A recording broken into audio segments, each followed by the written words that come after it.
मैं हूं शिराज अहमद और स्केल के इस एपिसोड में हम आपको बताएंगे कि किस तरह डेटा सेंटर्स काम करते हैं और इस जबरदस्त से डेटा सेंटर में एक खातून का क्या किरदार है। इस एपिसोड में आइए चल के देखते हैं।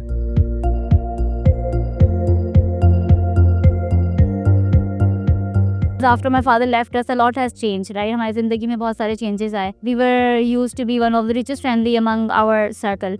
और अचानक से वहाँ से एकदम रोड पर आ जाना, सब कुछ खो जाना, अपने नेबर्स के पास जा जाके जो है ना डोर नॉक्स किए कि मैं आपके बच्चों को बेबी सिट कर दूंगी. कि मैं उनसे कहती थी आपने रिलैक्स होना है, पार्लर जाना है, खाना बनाना है, आपने जो करना है आप कर लें, आपके बच्चों को मैं संभालूंगी. वहाँ से मेरी जर्नी एक्चुअली स्टार्ट हुई. मैंने मेडिक्लेशन किया, दैन मेडिक्लेशन के बाद मैंने टीचिंग करना स्टार्ट की, ट्यूटोरिंग स्टार्ट की. फिर इंटर के बाद मैंने कॉल सेंटर में जॉब की. जब कॉल सेंटर में जॉब की तो रात की जॉब थी, यूएस बेस्ड कॉल सेंटर था. तो फिर उसके बाद मोहल्ले वालों ने कहना शुरू कर दिया कि कैरेक्टर असैसिनेशन एंड एवरीथिंग, की लड़की अच्छी नहीं है, रात में बाहर जाती है. तो there was a lot of pressure on me and my mother कि फिर वो भी जॉब छोड़नी पड़ी. फिर मैंने अपनी मम्मा से पूछा जिनकी हम बातें सुनते हैं क्या वो हमारा घर चलाने आएंगे, क्या उनको पता है कि यानी हम इतना स्ट्रगल कर रहे हैं कि हम जब नाश्ता करते हैं हमें पता नहीं होता हमारे पास खाने को कुछ होगा या नहीं होगा. So I come from a very humble background. ये जानना चाहेंगे कि आपके जर्नी के हवाले से कि किस तरह आपने आगाज़ किया, कौन सी ऐसी मुश्किलात थी जो आपने फेस की। हुआ ये कि जब मैंने अपना मास्टर्स जेनेटिक्स ने कंप्लीट किया, उस वक्त वेस्ट में एक शीप बन गया जिसको डॉली कहा गया था, उसकी क्लोनिंग हुई, राइट. तो हमारे यहाँ पे रैली निकलना शुरू हो गई कि जेनेटिक्स हराम है. क्लोनिंग पे स्पेसिफिकली बात हो सकती थी, लेकिन हमारे यहाँ पूरी फील्ड को हराम उस वक्त करार दे दिया गया था. And then again a girl like me from a very humble background, अब इस फील्ड को डिग्री लेके बाहर जाना और उसकी जॉब ढूंढना वाज ऑलमोस्ट इम्पॉसिबल. मेरे पास दो ऑप्शन थे, या तो अपनी डिग्री को लेके आई कुड स्टार्ट, या तो I could change my field. Pakistan में नया नया जो है ना गूगल और सारी चीज़ें आना स्टार्ट हुई थी. SEO और SMO हुआ करता था. उस वक्त हम ऑन पेज और ऑफ पेज करते थे, डिजिटल मार्केटिंग नहीं होती थी. तो वो बहुत डिफरेंट एक जोन था और बहुत बूम होने लगा था यहाँ पर. वहाँ से मेरी जर्नी स्टार्ट हुई इन टेक्नोलॉजी. तो मैंने बहुत ज़्यादा रिसर्च की, ब्लॉगिंग भी करती रहती है अपनी कंपनी के लिए. साथ में मैंने SEO सीखी, SMO सीखा, डिजिटल मार्केटिंग कैसे होती है. मैं उसी कंपनी में मार्केटिंग मैनेजर बनी. उसके बाद एक वक्त आया कि जब एक बहुत prominent personality from Pakistan and from a very well known family they approach में, उन्होंने कहा कि हमारे पास इंफ्रास्ट्रक्चर है, सारी चीज़ें हैं, but we do not have a technical background, तो क्या आप CEO बनेंगे हमारे साथ. I was very happy, right. इतनी बड़ी opportunity, specially being a girl, क्योंकि बहुत सारी चीज़ें होती है जो बीइंग अ गर्ल आपको फेस करनी पड़ती है ना मेल डोमिनेटेड इंडस्ट्री. जब आप इंटरव्यूज़ के लिए जाते हैं तो उनके क्वेश्चंस चेंज हो जाते हैं, उनकी नज़रें चेंज हो जाती है. They come up with the two meanings questions and everything. लेकिन फिर ये हुआ एक साल के बाद जब वो कंपनी ग्रो करने लगी, उन्होंने कहा गुड बाय. राज जो है ना, आई लॉस्ट इट. यानी 8 साल की ज़िंदगी से कॉल सेंटर, मास्टर्स, बार बार this is happening now. Company start हो गई, मुझे लगा अब जिंदगी में ठहरा होगा. Then that happened. मैं अपनी मामा के पास गई एंड just like a small kid, मैं बिल्कुल कर्लब होकर उनकी गोद में मैंने रोना स्टार्ट कर दिया कि why always me. I used to ask Allah as well कि व्हाई ऑलवेज मी. तो instead of going on social media and crying कि मेरे साथ ये हो गया, मेरे साथ वो हो गया, naming and shaming and all those things, what I did, मैंने जाके अनाउंस किया कि now I am starting my own company as a sole proprietor. मैंने एक डोमेन खरीदा, मैंने एक सेकेंड हैंड लैपटॉप लिया. मैं अक्सर ये स्टोरी शेयर करती हूँ, बहुत सारे लोगों को पता है, but I feel so proud of it always. मैंने खुद अपनी वेबसाइट बनाई एंड आई अनाउंस कि now I am the CEO, because लोग मुझे जानते थे एज अ CEO. उनको जब वो जानते थे I have run a big team, वो जानते थे I have run a big company. Within a week मेरे पास एक क्लाइंट आया 5 पेज की स्टैटिक वेबसाइट का, 100,000 रुपीज़. वो 1 लाख रुपये was a world to me, क्योंकि वो अब मेरे थे. वो कोई मुझसे शेयर नहीं कर सकता था, वो किसी और के अकाउंट में नहीं जाने थे. It was my money. I was so happy, क्योंकि अब ये बात है 2009 की, when I started Shri Vogal group of company. So Shri Vogal group of company is basically a software house which provides software services, website design solutions, web development solutions, mobile apps. हम इन सब में basically जो है वो आना स्टार्ट हुआ. एक एक करके टीम हायर की. शायरा फैसल पे हमने अपना एक ऑफिस खोला, वहाँ से हमने ग्रो करना स्टार्ट किया. After that with in 2 to 3 years I was recognised. तो उस वक्त यूसुफ गिलानी साहब जो वो प्राइम मिनिस्टर हुआ करते थे, he awarded me. Then I share stage with Malala Yousafzai as an unsung hero of Pakistan. इस वक्त आपकी जो सर्विसेज हैं वो क्या हैं और कौन कौन से इलाकों में इस वक्त आप लोग ऑपरेट कर रहे हैं? सिर्फ नेशनली ऑपरेशंस हैं आपके या इंटरनेशनली भी आप सर्विस प्रोवाइड कर रहे हैं? We had many national and international clients. हमने दुबई में LLC रजिस्टर्ड की, वहाँ काम स्टार्ट किया. Then we had a client from US and Europe as well that I registered my company in Riyadh as well. So this is how a small Sri Vogel company became a group of companies. हम बहुत सारी company के लिए as a BPO service provider काम करने लगे, as a back office काम करने लगे. 2020 में फिर हमें ये आइडिया आया कि हम क्यों ना डेटा सेंटर स्टार्ट करें, because we always like to be ahead of times. पूरी दुनिया AI पे काम कर रही है, डिफरेंट मॉडल्स पे काम हो रहा है, लार्ज लैंग्वेज मॉडल्स पे काम हो रहा है. We started procuring racks and everything.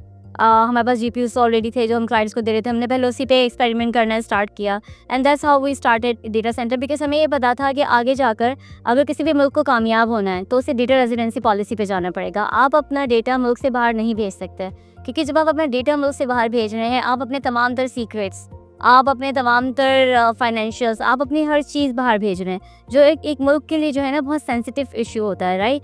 तो पहले तो क्योंकि हमारे पास इस तरह के सोल्यूशंस नहीं थे, हम सब AWS पे हमने अपनी चीज़ें होस्ट की हुई हैं, banks were hosting they data outside which is very critical, health के डेटा हमारा बाहर जा रहा था। तो हमें लगा कि बेसिकली डेटा रेजिडेंसी पॉलिसी होनी चाहिए। हमने इस तरफ काफ़ी ज़्यादा काम किया एंड अल्हम्दुलिल्लाह now we have a data residency policy, we have cloud first policy, हमारे पास सोवरेनिटी पॉलिसीज़ हैं कि ना आपका डेटा बाहर जा सकता है, ना आप बाहर कोई चीज़ होस्ट कर सकते हैं, क्योंकि these things can be use as a weapon against you. मैं आपको एक छोटी सी एग्जांपल देती हूँ। पहले जब हम अपने ब्लड टेस्ट कराते थे तो हम डॉक्टर के पास जाते थे कि भाई मेरा रिजल्ट आया, what is wrong with me. अब हम क्या करते हैं, हम कोई भी जो अपने पसंदीदा GPT ऑन करते हैं, उससे अपनी रिपोर्ट अपलोड करते हैं, उसे कहते हैं बताओ what is wrong with me. अब आप ये देखें कि आपने अपना क्रिटिकल डेटा बाहर भेजना स्टार्ट कर दिया ना। For example in future if some country wants to attack you, तो उनको मिलियंस और बिलियंस ऑफ डॉलर खर्च करके मिसाइल्स बनाने की या एटॉमिक पावर्स बनाने की ज़रूरत नहीं है। वो ये कहेंगे कि भाई कराची के इस एरिया में जितने लोग हैं, इनका ब्लड ग्रुप ये है, इनके एलर्जीज़ ये है, इनके इश्यूज़ ये हैं, ये वाला वायरस भेजो, आधी पॉपुलेशन तो ऐसे ही गई, राइट। तो this is how critical it is कि आप अपना डेटा शेयर ना करें, आप अपने फाइनेंशियल्स शेयर ना करें, आप अपनी सेंसिटिव इंफॉर्मेशन है वो इंटरनेट पर और स्पेशली GPTs पर शेयर ना करें। डेटा सेंटर एक जिस लोकेशन में आप बैठे हुए हैं कराची में ये है, एक और हमारी लोकेशन है कराची में शार फैसल पर। Then we are having one more location in Pakistan that is in Faisalabad and it's STZ approved, which is a very big milestone for us. क्या ये वीडियो आपको अच्छी लगी? अभी सब्सक्राइब करें और बेल आइकन पे क्लिक करें। इसके अलावा जिन लोगों को डेटा सॉवरेनिटी का इशू नहीं है, जिनको कोई मसला नहीं कि उनका डेटा बाहर होस्ट हो सकता है, यानी वो क्रिटिकल डेटा पे काम नहीं कर रहे, जो कि आपके मुल्क की आपकी मईशत को रिस्क पे डाल सकता है, इस तरह की अगर आप चीज़ों पे काम नहीं कर रहे, लेट्स से कि आप एक सॉफ्टवेयर बना रहे हैं and you have no problem अगर आपका डेटा बाहर होस्टेड है, उनके लिए we have a location in Dallas as well. So we have 3 location in USA, 1 in Dallas and then we have locations in Middle East as well. हम इस वक्त banks के साथ काम कर रहे हैं, हेल्थ केयर्स के साथ काम कर रहे हैं, टेलकोस के साथ काम कर रहे हैं, हमारे बड़े अच्छे कॉन्ट्रैक्ट्स हैं, हम गवर्नमेंट के साथ काम कर रहे हैं, हम गवर्नेंस पे काम कर रहे हैं। So we have many big clients which are basically with us already. हमारे पास यहाँ पे CDNs भी लगे हुए हैं, फेसबुक के, गूगल के, Akamai के। There are lot of things that we are doing in Pakistan for Pakistan. There are many big data centres, PTCL, ग्रज, बहुत सारे डेटा सेंटर्स हैं Pakistan already, but we are the only one who is AI enabled data centre. We are the nation's first AI enabled data centre of Pakistan. So far we are the only one. GPT launch किया है, this called Zahanat AI। ज़हानत AI का जो नाम है वो artificial intelligence को उर्दू में मसनूई ज़हानत कहा जाता है, तो वहाँ से इंस्पायर होकर हमने इसे ज़हानत AI नाम रखा था। कि पाकिस्तान की एक बहुत बड़ी तादाद है अवाम की जो कि अंग्रेज़ी नहीं बोल सकते, राइट। उनको एक ऐसा GPT चाहिए था जो उर्दू में उनसे बात करे, जो उन्हें जानता हो, उनका कल्चर को जानता हो, ना सिर्फ उर्दू में बात करे बल्कि उनको समझे। फॉर एग्जांपल अगर आप कहें कि मेरे बेटे को बुखार हो गया है, तो of course it will tell you कि आप डॉक्टर को जाए दिखाएं, बस साथ में मीनवाइल कि जब तक आप डॉक्टर के पास पहुंचते हैं वो आपको ये नहीं कहेगा टाइलेनॉल ले लो, वो आपसे कहेगा आप कालपोल पिलाएं, क्योंकि उसे पता है कि this is your local products, right. तो लोकल प्रोडक्ट्स को जानता है, आपका कल्चर जानता है, आपका रोमांस जानता है, आपकी हिस्ट्री जानता है, वो हर चीज़ इज़ कल्चरली अवेयर, राइट। तो वो हर चीज़ जानता है आपके बारे में। तो इस ऐसा एक LLM पाकिस्तान की मुझे लगता है कि ज़रूरत भी है और हम 2 वीक्स में उसको पब्लिकली लॉन्च कर रहे हैं, तो आई वुड इन्वाइट एवरीवन कि वो उसे यूज़ भी करें। इसके बाद स्टेप 2 है, उसमें हम रीजनल लैंग्वेजेस पे जा रहे हैं। तो जब आप अंदरूनी सिंध चले जाते हैं, अंदरूनी पंजाब जाते हैं, तो वहाँ अंग्रेज़ी तो छोड़े उर्दू भी लोग नहीं जानते, राइट। और वहाँ पर अगर आप देखेंगे तो स्किल्स बहुत अच्छी है, लोग बहुत ज़्यादा वेलवर्स। आप KPK में चले जाएँ, वहाँ पे माशाल्लाह टैलेंट का अंबार है, लेकिन वो इसलिए कनेक्ट नहीं हो पाते मेन स्ट्रीम इकोसिस्टम से बिकॉज ऑफ लैंग्वेज बैरियर। तो हम वो लैंग्वेज बैरियर भी ख़त्म करना चाहते हैं। अच्छा, ये भी जानना चाहेंगे कि जब आपने ये बिजनेस स्टार्ट किया उस वक्त आपके साथ कितने लोग मुंसलिक थे और इस वक्त आपकी कंपनी में कितने अफराद जो हैं बरसरे रोज़गार हैं? मैंने जब स्टार्ट किया था we were just 2 people, me and my friend, जिसको मैंने कॉल करके बुलाया था कि यार मैं शुरू कर रही हूँ, पैसे नहीं दे सकती लेकिन अगर आ जाओगे तो कुछ कर लेंगे। So he trusted in me, he believed in me, he joined me. वहाँ से वो एक बंदे के साथ कंपनी स्टार्ट की थी। आज माशाल्लाह we have 250 employees. This is what we aim to do कि जितने भी पाकिस्तान का जितना भी डेटा है जो मुल्क से बाहर होस्ट और मुल्क के अंदर आ जाए। कुछ कंपनीज हैं जो कि काम करती हैं on AI bots, on calling bots, right. तो वो कन्वर्जेशनल बॉट्स होते हैं, वो कॉल करते हैं और ये सारी चीज़ें वो अपना डेटा बाहर होस्ट करते हैं और AWS को दे पे अप टू $60,000 $70,000 पर मंथ। तो वो सारा पैसा एक्चुअली आपके मुल्क से बाहर जा रहा है। तो एम यही है कि वो पैसा जो है मुल्क के अंदर रहे और आपके मुल्क की तरक्की के लिए use, instead of giving it to them. जब प्राइम मिनिस्टर साहब ने कहा है कि इट्स $1 ट्रिलियन इंडस्ट्री, तो उन्होंने गलत नहीं कहा। अगर आप एआई से पहले बात करते तो बहुत मुश्किल था इस ड्रीम को पूरा करना कि Pakistan should take a centre stage in the global AI platform as well, right.